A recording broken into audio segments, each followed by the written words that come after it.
Bien, on va passer rapidement au point suivant, qui est l'étalonnage. La première chose en étalonnage, c'est que on a un outil qui s'appelle Couleur Lumétrie, qui en fait est le moteur d'étalonnage de SpeedGrade, qui était un logiciel d'étalonnage développé par Adobe. Adobe a laissé tomber SpeedGrade parce qu'il y avait d'autres logiciels sur le marché qui marchaient, enfin, c'est pas qui marchaient mieux, mais enfin qui se vendaient mieux en tout cas. Et donc ils ont un peu lâché le morceau. Mais le moteur, qui s'appelle Couleur Lumétrie, lui, il est toujours là.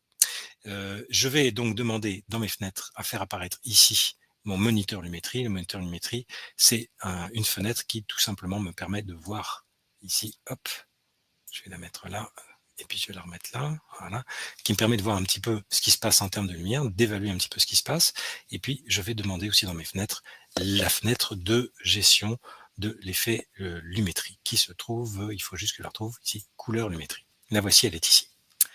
Alors, qu'est-ce qui se passe avec ces moniteurs et cet effet Lumétrie?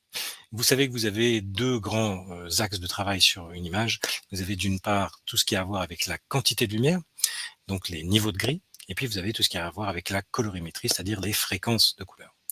Ici, vous avez tout simplement une image qui a été fabriquée et qui vous donne en fait ici les différents niveaux de gris qui sont utilisés pour réfléchir l'étalonnage d'une manière générale. Vous avez à gauche les noirs, à droite les blancs, ici ce qu'on appelle les tons foncés, ici ce qu'on appelle les tons clairs, et au centre vous avez les gammas, qui correspondent au gris moyen, 18%, que l'œil humain et la plupart des appareils photo considèrent comme étant un gris moyen. C'est pas un gris à 50%, mais c'est considéré comme étant un gris moyen. Dans ce schéma que je suis en train de chatouiller avec ma souris ici, vous avez un petit escalier qui correspond en fait à la visualisation de cette image dans un spectrogramme qui vous retranscrit les niveaux de lumière.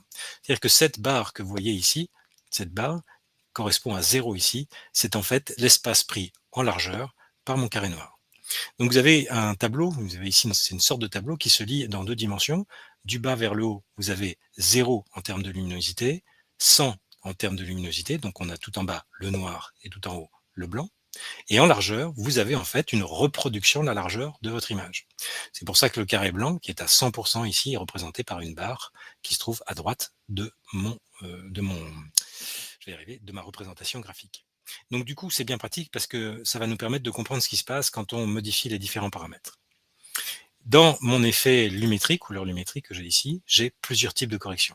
On va s'intéresser d'abord aux corrections de base. Dans les premières corrections de base, il y a les couleurs, la colorimétrie de base qui est la température et la teinte. Je vais y revenir après. Pourquoi après? Parce qu'on commence toujours par travailler sur les niveaux de gris pour ensuite s'occuper des couleurs. Pourquoi? Parce qu'en fait, les couleurs sont plus ou moins sensibles, plus ou moins saturées en fonction du contraste de l'image. Si votre image est décontrastée, vous allez perdre des fréquences de couleurs à l'œil, donc il faut commencer par choisir les niveaux de gris d'une image pour ensuite pouvoir traiter toute la partie couleur. Ici, vous avez tout simplement l'exposition.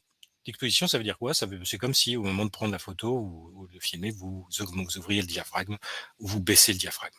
Si je baisse, vous voyez que toutes mes fréquences ici, là, elles descendent, hein, comme l'escalier s'écrase ici tout simplement, et vous, tout s'assombrit. Si au contraire, je fais l'inverse, je remonte vers le haut, vous voyez que ça ne se comporte pas tout à fait de la même manière. Le noir reste noir, mais vous avez toutes les autres marches de l'escalier qui sont reprojetées vers le haut. Donc là, rien de compliqué. Le contraste, c'est intéressant puisque avec notre petit escalier, on voit bien ce qui se passe. On voit bien que le contraste ici fait s'éloigner les tons foncés et les tons clairs du centre. C'est-à-dire que notre gamma ici, il n'a pas bougé, bien que j'ai poussé le contraste à fond. Par contre, mes tons clairs et mes tons foncés se sont respectivement remontés vers les blancs et descendus vers les noirs. Ici, vous avez les tons clairs, les tons foncés, les blancs et les noirs qui vous permettent d'agir sur chacun des paramètres comme ceci et donc de véritablement régler assez finement à l'intérieur de votre image les différents niveaux de gris que vous souhaitez. Alors très bien, je prends par exemple une image. Alors je vais pas prendre celle-là, je vais prendre celle-là, ici. Voilà. On va prendre cette image ici. Vous avez ici une représentation donc en niveau de gris de cette image. Vous voyez qu'ici on a des blancs qui sont collés à 100. C'est pas terrible, ça veut dire que les blancs sont blancs, ça veut dire qu'on a un peu brûlé les blancs. Vous avez les noirs ici qui sont un petit peu hauts par rapport aux zéros. Ils sont tous au-dessus de 10, autour de 15. Donc ce qu'on va faire, c'est qu'on va essayer de retrouver un équilibre. Ça ne veut pas dire que ça va rendre notre image jolie. Ça veut dire que ça va rendre notre image standard.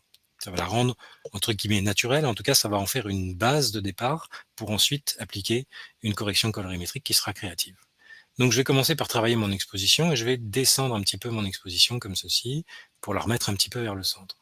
Ça, c'est la première chose que je peux faire. Et je vois qu'effectivement, je débrûle les blancs. C'est plus agréable et plus réaliste. Ensuite, je vais essayer d'augmenter un petit peu, de redescendre un petit peu les noirs, de remonter les blancs pour occuper au mieux, si c'est possible, la dynamique, ma plage de dynamique ici.